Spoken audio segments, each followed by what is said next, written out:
Shalom, saudaraku yang dikasihi oleh Tuhan Yesus Kristus. Mari kita siapkan hati untuk masuk dalam doa syukur hari ini.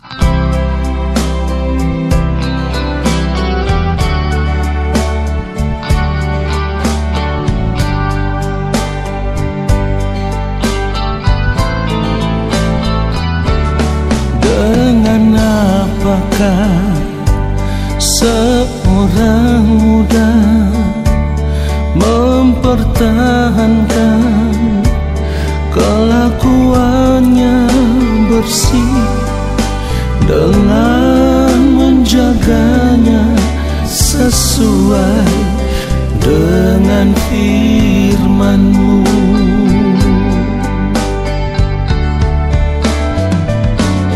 Dengan apakah seorang muda mempertahankan kelakuannya bersih dengan menjaganya sesuai dengan firman-Mu.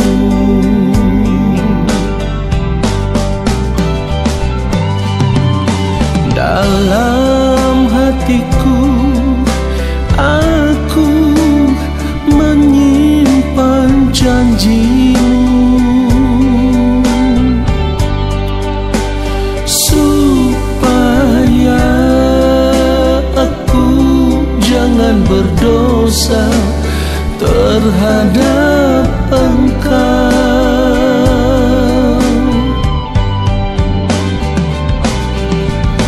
Dalam hatiku aku menyimpan janji-Mu, supaya aku jangan berdosa terhadap Engkau.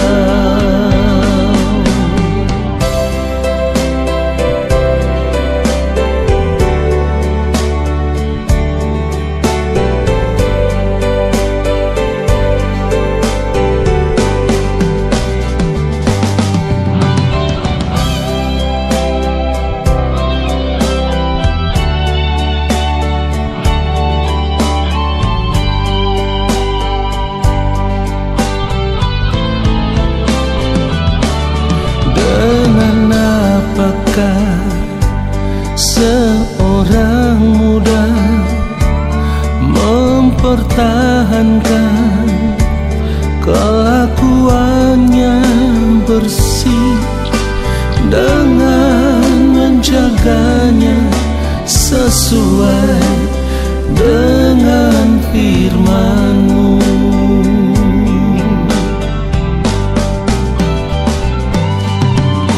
Dalam hatiku aku menyimpan janji-Mu, supaya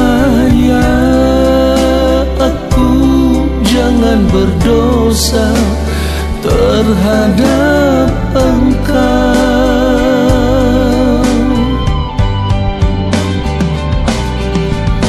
Dalam hatiku aku menyimpan janji-Mu,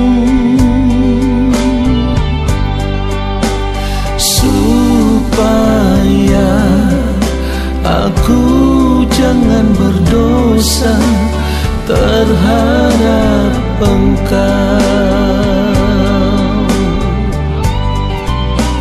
Supaya aku jangan berdosa terhadap Engkau.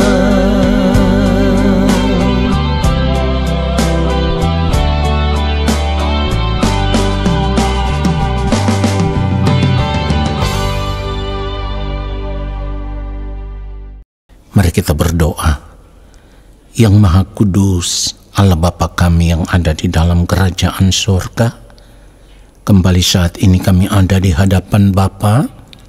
kami mempersiapkan hati kami untuk menerima kebenaran firman-Mu. Bapa, berbicaralah bagi kami, sebab hamba-Mu ini hanyalah alat. Taruhlah perkataan kebenaran itu dalam mulut hamba, supaya apa yang hamba sampaikan, itulah kebenaran yang Bapa kehendaki untuk disampaikan, dan kebenaran itulah yang akan memberkati setiap kami yang mendengarkan. Di dalam nama Tuhan Yesus Kristus kami berdoa. Amin. Saudara yang dikasihi oleh Tuhan Yesus Kristus, kalau kita tahu bahwa di dalam Yesus, ketika kita ditebus dari segala pelanggaran, salah dan dosa, penebusan itulah yang membuat kita dipandang benar di hadapan Allah Bapa di sorga. Penebusan di dalam Tuhan Yesus Kristus itulah yang membuat kita dibenarkan. Sekali lagi saya katakan, penebusan itulah yang membuat kita dibenarkan. Ketika kita tahu di dalam Yesus kita sudah dibenarkan, kita dipandang benar di hadapan Allah Bapa di sorga, maka di sini kita harus menyadari ada kewajiban yang tidak boleh kita abaikan. Dan kewajiban yang tidak boleh kita abaikan itu adalah kita harus tetap hidup sebagai penjaga kebenaran.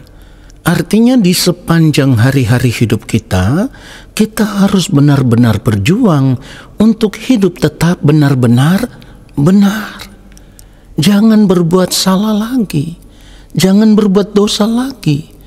Kita adalah orang yang sudah dibenarkan, maka kewajiban kita adalah menjaga kebenaran hidup, supaya kehidupan kita senantiasa ditemukan berkenan di hadapan Allah Bapa di sorga. Menjaga kebenaran itu harus dimulai dari setiap gerak pikiran kita, sikap kita, tindakan kita, perkataan kita, perbuatan kita. Semuanya harus benar. Saya ulang sekali lagi, semuanya harus benar. Sebab kalau kita tidak berjuang untuk menjaga kebenaran hidup kita, lalu mulai dari gerak pikiran kita selalu salah, sikap kita salah, perkataan kita salah, tindakan kita salah, perbuatan-perbuatan kita salah. Saya mengatakan salah di sini maksudnya segala sesuatu yang kita lakukan tidak sesuai dengan pikiran dan perasaan Allah, maka kehidupan kita dipandang tidak tepat, tidak sesuai dengan kehendak Allah Bapa di sorga. Saudaraku, ini yang harus kita sadari. Kita tidak boleh mengabaikan persoalan ini, supaya di sepanjang hari hidup kita berjuang untuk tetap hidup benar di hadapan Allah. Hidup benar itu artinya hidup di dalam penurutan akan kehendak Allah Bapa di sorga. Hidup menuruti perintah-perintah Allah. Kalau kita berkata kita mengenal Allah, tetapi kita tidak hidup menuruti perintah-perintah Allah, berarti kita berdusta. Kita menjadi pendusta, saudaraku. Kalau kita menjadi seorang pendusta, kita tidak bisa mengaku diri sebagai anak-anak Allah. Saya ulang sekali lagi, kalau kita menjadi seorang pendusta, kita tidak bisa mengaku diri sebagai anak-anak Allah. Karena Allah itu Allah yang benar. Anak-anaknya juga harus benar. Jadi kalau kita hanya berkata kita mengenal Allah, tetapi tidak hidup menuruti perintah-perintah Allah, yang artinya kita adalah seorang pendusta, maka yang menjadi bapa bagi orang-orang pendusta itu adalah iblis. Karena iblis itu adalah bapa segala dusta. Sebab iblis dari mulanya adalah pendusta. Kalau saya bertanya, apakah kita mengenal Allah? Setiap kita pasti mengaku ya, kita mengenal Allah karena kita berada di dalam Yesus. Nah, persoalannya sekarang, mengenal Allah itu bukan hanya sebatas pengakuan kita mengenal Allah karena kita merasa kita berada di dalam Tuhan Yesus Kristus. Orang yang mengenal Allah itu harus hidup melakukan perintah-perintah Allah. 1 Yohanes pasal 2, kalau kita membaca ayat 4, firman Tuhan katakan begini, barang siapa berkata, aku mengenal dia, tetapi ia tidak menuruti perintah-perintahnya, ia adalah seorang pendusta, dan di dalamnya tidak ada kebenaran. Saudara perhatikan itu. Jadi sekalipun kita mengaku diri orang Kristen, kita mengaku diri orang percaya, kita mengaku diri anak-anak Tuhan, tetapi kita tidak hidup melakukan perintah-perintah Allah, kita ini pendusta. Bapa dari pendusta itu adalah iblis. Kalau kita tidak berjuang untuk menjaga kebenaran di dalam kehidupan kita, maka dapat dipastikan kita tidak bisa berharap akan diterima di dalam kerajaan surga. Kenapa demikian? Sebab memang pendusta tidak akan diterima di dalam kerajaan surga. Itu yang firman Tuhan katakan, saudaraku. Ini yang harus kita sadari, ini yang harus kita ingat di sepanjang hari hidup kita, supaya kita terus berjuang untuk menjaga kebenaran hidup kita. Karena orang-orang yang akan diterima di dalam kerajaan Allah Bapa di surga adalah orang-orang yang benar. Karena Bapanya adalah Allah yang benar. Tetapi orang yang hidup sebagai pendusta, Bapanya adalah iblis. Dan tempat bagi iblis dan para pengikutnya yang telah disediakan oleh Allah adalah di dalam api neraka, di dalam api kekal. Di dalam Matius 25 ayat 41, firman Tuhan katakan, dan ia akan berkata juga kepada mereka yang di sebelah kirinya, enyahlah dari hadapanku, hai kamu orang-orang terkutuk, enyahlah ke dalam api yang kekal yang telah sedia untuk iblis dan malaikat-malaikatnya. Saudara perhatikan itu. Ini kebenaran yang harus kita ingat di sepanjang umur hidup kita. Jika kita tidak hidup dalam kebenaran, kita menjadi pendusta. Jadi menjadi pendusta itu bukan hanya kebiasaan kita yang sering kali bohong. Tidak seperti itu. Ketika kita tidak hidup menuruti perintah-perintah Allah, firman Tuhan katakan kita adalah seorang pendusta. Dan pendusta itu, saya harus tekankan sekali lagi, pendusta itu tempatnya di dalam api kekal. Tempatnya di dalam api neraka. Kalau tadi dikatakan di dalam Matius 25 ayat 41, kita juga bisa melihat di dalam Wahyu 21 ayat 8. Perhatikan ini. Tetapi orang-orang penakut, orang-orang yang tidak percaya, orang-orang keji, orang-orang pembunuh, orang-orang sundal, tukang-tukang sihir, penyembah-penyembah berhala, perhatikan, dan semua pendusta, mereka akan mendapat bagian mereka di dalam lautan yang menyala-nyala oleh api dan belerang. Inilah kematian yang kedua. Kenapa dikatakan dan semua pendusta? Ini menunjukkan bahwa ada begitu banyak orang yang hanya mengaku diri orang Kristen, mengaku diri orang percaya, mengaku diri anak-anak Tuhan, tetapi dalam praktek kehidupannya mereka tidak pernah hidup menuruti perintah-perintah Allah. Inilah pendusta itu. Bapa dari pendusta siapa? Iblis. Ingat itu saudaraku, karena firman Tuhan katakan iblis itu adalah pendusta dan bapa segala dusta. Oke, kita baca Yohanes 8 ayat 44. Iblislah yang menjadi bapamu dan kamu ingin melakukan keinginan-keinginan bapamu. Ia adalah pembunuh manusia sejak semula dan tidak hidup dalam kebenaran. Sebab di dalam dia tidak ada kebenaran. Apabila ia berkata dusta, ia berkata atas kehendaknya sendiri, sebab ia adalah pendusta, perhatikan, dan bapa segala dusta. Jadi perhatikan di sini saudaraku, bukan sekedar tidak hidup menuruti perintah-perintah Allah, tetapi bagi orang-orang yang selalu membiasakan diri berkata dusta di dalam hal-hal sekecil apapun, maka tanpa disadari Orang-orang seperti ini sedang menjadikan iblis sebagai bapaknya. Dan ingat sekali lagi, tidak ada bagian bagi seorang pendusta di dalam kerajaan Allah. Saya ulang sekali lagi, tidak ada bagian bagi seorang pendusta di dalam kerajaan Allah. Tempat bagi pendusta itu adalah di dalam api kekal, yang firman Tuhan katakan, itulah kematian yang kedua. Jadi mari kita melatih diri kita untuk setiap saat di dalam hari-hari hidup kita, yang kita katakan itu adalah kebenaran.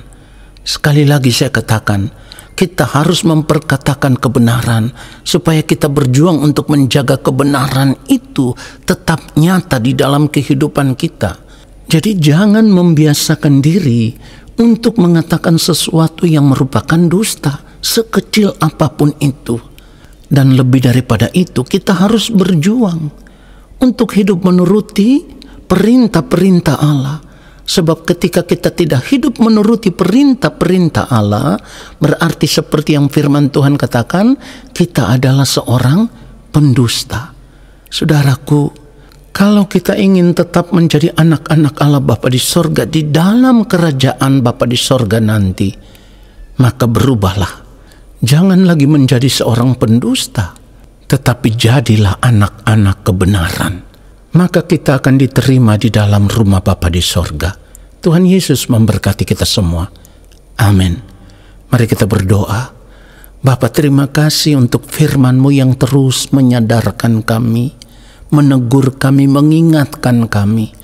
Dan kami mau mengambil keputusan untuk hidup benar di hadapan-Mu. Kami mau menjaga kebenaran hidup kami di sepanjang hari-hari hidup kami. Kami mau berjuang untuk hidup melakukan apa yang hanya menjadi kehendak-Mu ya Bapa.